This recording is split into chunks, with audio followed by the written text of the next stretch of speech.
और अनामिका सिंह हमारे साथ जुड़ गए हैं। अनामिका, अगर हम जंगपुरा सीट की बात करें तो पंजाबी और सिख वोटर्स होते हैं जो ये तय करते हैं कि आखिरकार जीत कौन दर्ज करेगा, वहां से जीतेगा कौन। लेकिन क्या इस बार उनकी पसंद के उम्मीदवार होंगे और जो उम्मीदवार हैं क्या वो खरे उतरने वाले हैं उस सीट पर? देखिए, शायद यही वजह है कि जो यहाँ पे अगर कास्ट फैक्टर की बात करें या फिर अलग अलग वर्गों की बात करें तो जो तरविंदर सिंह मारवा है वो यहाँ सीट से जीतते रहे हैं। लेकिन बीते कुछ चुनाव में यहाँ पे जो उनका वोटिंग परसेंटेज है वो हर चुनाव के साथ कम होता चला गया है। हालांकि आपने बिल्कुल ठीक कहा कि पंजाब सिंधी वोटर्स यहाँ पर ज्यादा हैं, मुस्लिम वोटर्स भी यहाँ पर है। हमारे साथ एक शख्स भी जुड़ गए हैं, स्थानीय है, बताएंगे हमें यहाँ के बारे में ज्यादा। अगर हम इस सीट की बात करें तो इस सीट पर इस बार जो मुकाबला है वो बहुत दिलचस्प हो चला है। सिसोदिया जी सीट पर आ गए आपके चुनाव लड़ने के लिए। आपको माहौल देखकर क्या लग रहा है, इस बार कैसा माहौल? देखिए, माहौल यहाँ पे क्लियर है क्योंकि जेनरोसिटी वर्सेस गुंडाइज्म यहाँ पर है चुनाव। 15 साल कांग्रेस में रह करके काम करने वाले को 15 साल हारने के बाद पार्टी चेंज करके दोबारा आए। लोग इसलिए भी नाराज हैं कि इन्होंने पार्टी क्यों चेंज किया। जिस पार्टी ने मारवा को 15 साल स्थान दिया वो आदमी पार्टी चेंज किया। प्लस वो यहाँ के लोगों में इसलिए भी रोष है कि वो काफी उगाही करते थे। वो छाती में दांत गड़ा करके खून पिया है यहाँ के लोगों का। आप लोगों के लिए मुद्दे और क्या क्या है, आप एक वोटर के तौर पर यहाँ पे शिकायतें, दिक्कतें? इस इलाके में सबसे बड़ा मुद्दा है वो जाम का, पार्किंग का। पार्किंग बना हुआ है लेकिन वो भी मारवा और भाजपा के कुछ साजिश की वजह से 329 पार्किंग बना हुआ है लेकिन फिर भी गाड़ियां पार्क हो रही हैं रोड पे। सबसे बड़ा जाम और पार्किंग का है। बाकी रोड, पानी, बिजली, गंदे पानी की शिकायत भी की है। देखिए, रोड, पानी, बिजली, शिक्षा, चिकित्सा, ये 5 बुनियादी चीजें हैं जिसमें आम आदमी पार्टी अव्वल दर्जे का काम की है पिछले 10 सालों में।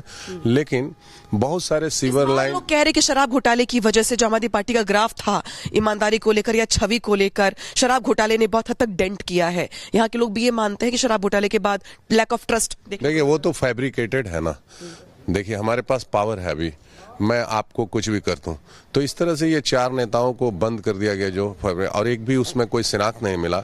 तो पब्लिक को सब पता है, ये पब्लिक है, सब जानती है कि मतलब ये 4 लोगों को जिस तरह से जेल में डाला गया और शराब के नाम पे कि पार्टी टूट जाए। लेकिन इस बार तो और प्रचंड बहुमत से ही लोग। आपने वोट कास्ट कभी तो किया तो नहीं हो? नहीं, मैंने नहीं किया, लेकिन पहुंचे हैं वोट डालने। हाँ, मैं जानता हूं कि यहाँ पर प्रचंड बहुमत से, चूंकि यहाँ पर एक विधायक नहीं खड़ा है, एक डिप्टी सीएम खड़ा है और डिप्टी सीएम को जा करके वहाँ, डिप्टी सीएम को ही तो लोगों ने कहा कि पटपटगंज सीट छोड़ के चले आए। बताइए, वहां के लोगों को साथ धोखा कर दिया। अब यहाँ पे फिगर है, कुछ लोगों का ऐसा फिगर है कि वो 70 विधानसभा में कहीं से चुनाव लड़ सकते हैं।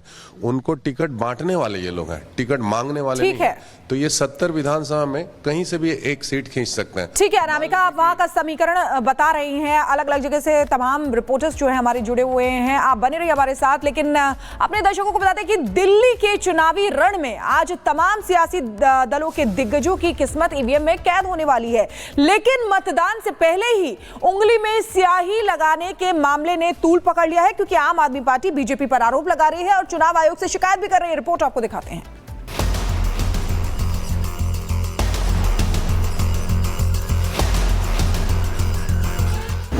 मतदान से पहले बवाल, स्याही पर सवाल।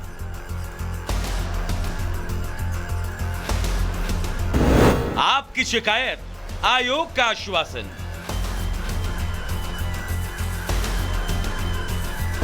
पुलिस की जांच में फर्जी निकला मामला। दिल्ली की जनता आज दिल्ली का भविष्य तय कर रही है, लेकिन मतदान से पहले अंगुली पर स्याही लगाने के मामले ने एक बार फिर दिल्ली की सियासत को गरमा दिया। पुलिस को शिकायत मिली कि चुनाव से पहले मतदाताओं की उंगली पर स्याही लगाई जा रही है ताकि वो वोट ना कर सके। पुलिस ने छानबीन की तो मामला फर्जी निकला। पता चला कि शिकायत करने वाला हिस्ट्री शीटर था और सबका ध्यान आकर्षित करने के लिए उसने ऐसा काम किया था। लेकिन जांच से पहले ही अरविंद केजरीवाल, सीएम आतिशी और संजय सिंह ने सोशल मीडिया साइट एक्स पर पोस्ट कर आयोग से शिकायत कर दी थी। इसके बाद आपका प्रतिनिधिमंडल चुनाव आयोग पहुंच गया। अरविंद केजरीवाल, सीएम आतिशी और राघव चड्ढा ने चुनाव आयोग से मिलकर ऐसे मामलों पर कार्रवाई की बात कही तो आयोग ने भी एक्शन लेने का आश्वासन दे दिया। चुनाव आयोग ने आश्वासन दिया है कि सख्त कार्रवाई की जाएगी और चुनाव को निष्पक्ष कराने के लिए वो सभी कदम उठाएंगे।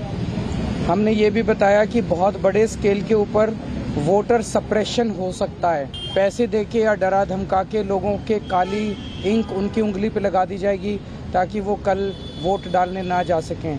इसके ऊपर भी चुनाव आयोग ने समुचित कार्रवाई करने का आश्वासन दिया है। हालांकि आयोग ने भी मामले को गंभीरता से लेते हुए एक्स पर पोस्ट कर दोहराया कि सभी चुनाव अधिकारियों को निष्पक्ष रूप से काम करना जारी रखना चाहिए और खेल के स्तर को बिगाड़ने वाला कोई भी पक्षपातपूर्ण आचरण अक्षम्य होगा। चुनाव आयोग ने साफ कर दिया है कि ऐसा करने वालों पर सख्त कार्रवाई की जाएगी, लेकिन उसके बाद भी इस मामले पर सियासत भरपूर हो रही है। Bureau report, Republic Bharat.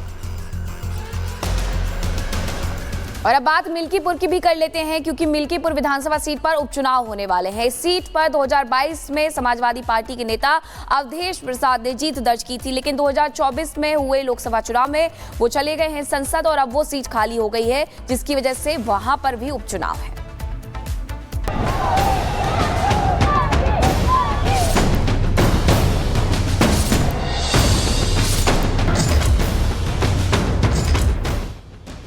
Ayodhya के मिल्कीपुर विधानसभा उपचुनाव को लेकर आज मतदान है। मतदान को लेकर कड़े इंतजाम है। 210 मतदान स्थलों की वेबकास्टिंग होगी। 25 मतदान केंद्रों की वीडियोग्राफी की जाएगी। साथ ही 41 सेक्टर मजिस्ट्रेट तैनात होंगे। Civil police, PSC, paramilitary force के साथ सभी मतदान केंद्र में सुचारू रूप से मतदान कराए जाएंगे।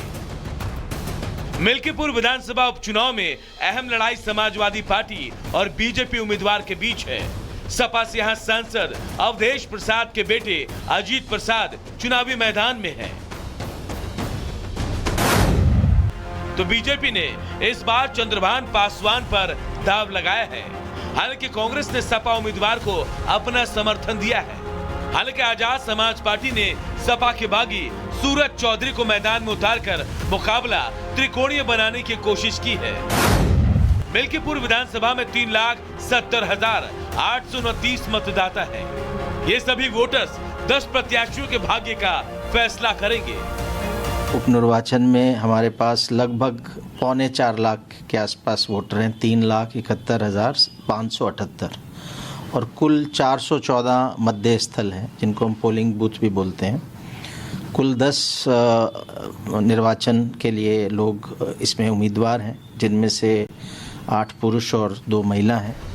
अखिलेश के ईवीएम पर सवाल, चुनाव आयोग पर सवाल, फिर अफसरों पर ही सवाल। जाहिर सी बात है, सवाल उठाना विपक्ष की सियासत का हिस्सा है, लेकिन विपक्ष के सवाल क्या मिल्कीपुर की सियासत को पलट पाएंगे? Bureau report, Republic Bharat.